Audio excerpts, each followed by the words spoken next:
Now, we're gonna do perpendicular parking. So I'm gonna go into the third spot. I'm over by the yellow, my right signal.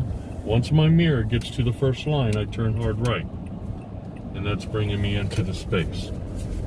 Now it's at an angle, so I'm just looking at the close corner.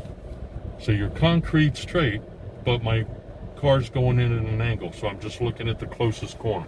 And then I put my car in park, and then I open up, and we're good.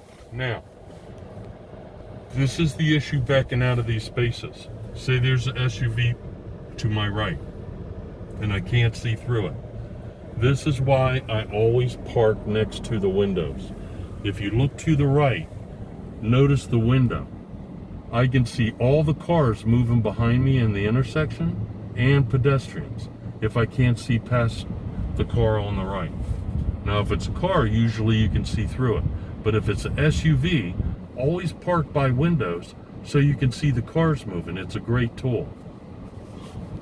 Now, I'm looking around my car. I'm going to put my car in reverse. I'm going to put on my right signal, and there's no cars coming at me based on the window. There's no pedestrians, so I'm going to start to back out, and here comes a car behind me.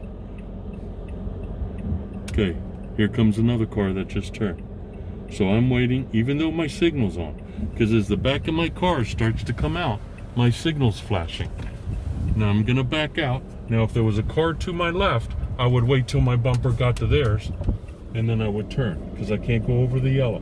But notice these white lines are longer than your typical lines. So it gives you a little space to turn to the left, and then you come back.